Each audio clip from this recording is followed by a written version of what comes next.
आप सभी लोग कैसे हैं। तो कल मैंने कुछ पढ़ाया था, मतलब कि एक चैप्टर मैंने पढ़ाया था Wagner law of increasing state activities, जिसके अंदर में Wagner law of state activities जिसके अंदर में मैंने पढ़ाया था पीकॉक वाइसमैन हाइपोथेसिस, जिसमें 3 तरह के इफेक्ट थे। तो आपने कल का वीडियो नहीं देखा तो ज़रूर देखिएगा। ये जो टॉपिक है ये बहुत ज़्यादा इम्पॉर्टेंट है। इसके एक एक टर्म से डेफिनेशन हो, इसके 3 इफेक्ट्स हैं, इसका जो गिवन बाय पीकॉक वाइसमैन, ठीक है। तो ये सब चीज़ से क्वेश्चंस बार बार पूछे गए हैं और अभी भी पॉसिबिलिटी है कि पूछे जा सकते हैं। तो ये बहुत इंपॉर्टेंट था, आपके सिलेबस का पार्ट था, इसलिए मैंने ये चैप्टर पढ़ाया। अगर आप नहीं देखे तो आप ज़रूर देखिए, और अगर आप नहीं देखे तो मैं आई बटन में इसे डाल दूंगी, आप देख लीजिएगा।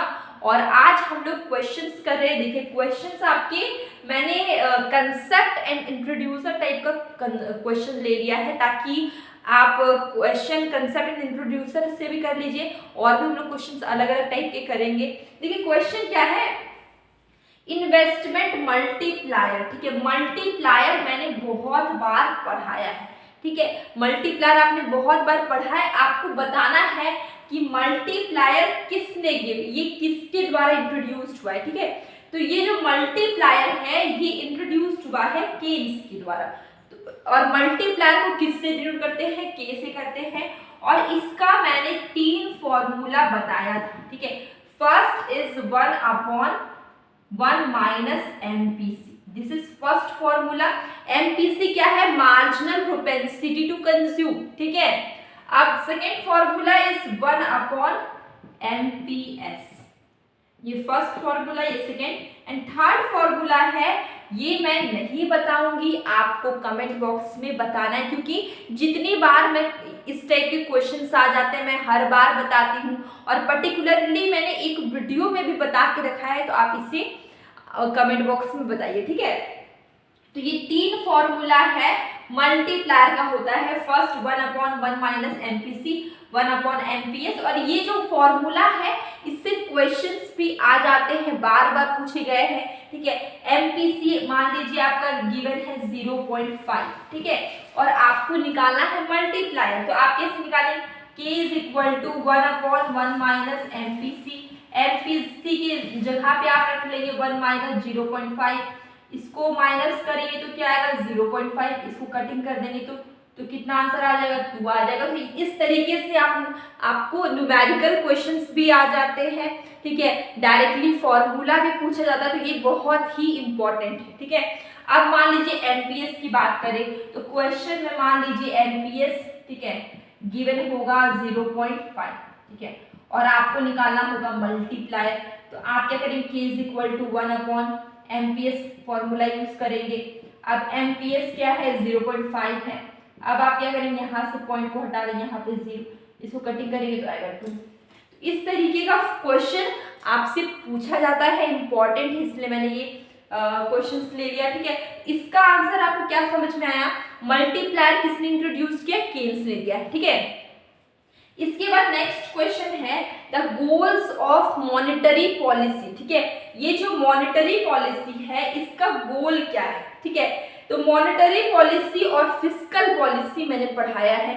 मॉनेटरी पॉलिसी और फिस्कल पॉलिसी के ऑब्जेक्टिव्स भी उसी में मैंने बताया है, ठीक है। तो आपको बताना है कि मॉनेटरी पॉलिसी का पर्पस क्या है, एम्प्लॉयमेंट को बढ़ाना, इन्फ्लेशन या हाई ग्रोथ, इन्फ्लेशन को कंट्रोल करना, जो प्राइसेस बहुत ज़्यादा बढ़ रही है उसे कंट्रोल करना, या फिर हाई ग्रोथ करना, इकोनॉमी का ग्रोथ करना, या सारे, ठीक है।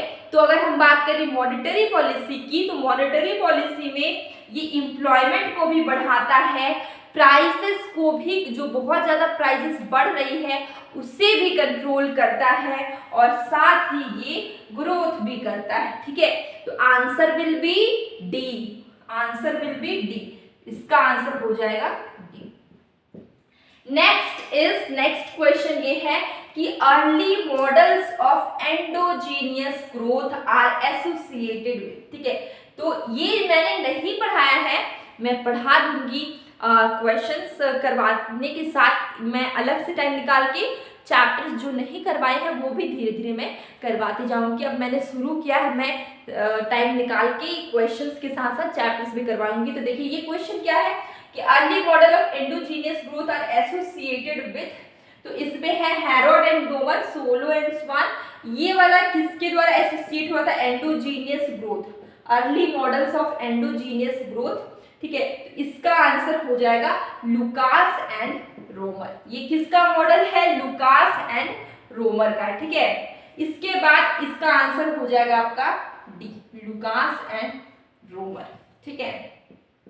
तो ये चीज आपको समझ में आ गया। इसमें कुछ नहीं है, बस ये जो एक नाम लिखा हुआ है कंसेप्ट का, चैप्टर का, early models of endogenous growth. Endogenous growth ये किसने एसोसिएटेड विथ किसने किया है? लुकास एंड रोमर ने किया है। नेक्स्ट क्वेश्चन क्या है?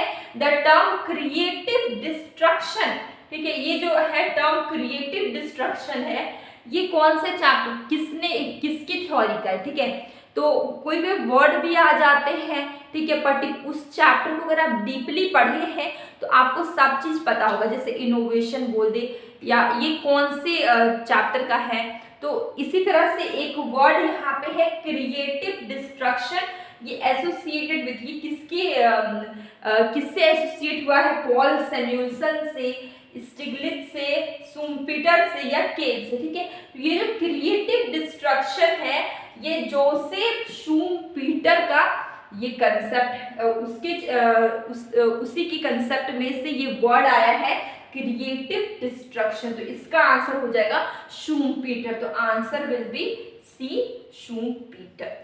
तो इसी के साथ आज का सेशन मैं एंड करती हूँ। और मैंने जो कल जो चैप्टर पढ़ाया बहुत ही ज़्यादा इम्पॉर्टेंट है, क्योंकि आप क्वेश्चंस करते हैं तो चैप्टर्स भी करना इम्पॉर्टेंट है। आपने अगर कहीं से भी चैप्टर्स कवर किया है तो बहुत अच्छी बात है। अगर आपने वो चैप्टर अगर कवर नहीं किया तो आप देखिए, मैंने आपके लिए ही मेहनत की है।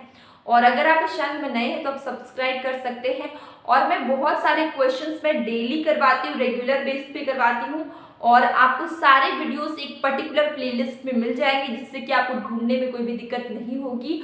और मैं डेली मॉर्निंग इवनिंग में क्विज के क्वेश्चंस शॉर्ट्स वीडियो में डालती हूँ, जिससे कि आपके PYQs में रिविजन होते रहे। तो आप उससे भी देखा करिए, आपको बहुत ही बेनिफिट्स होंगे। अब हम मिलेंगे कल एक न्यू वीडियो के साथ।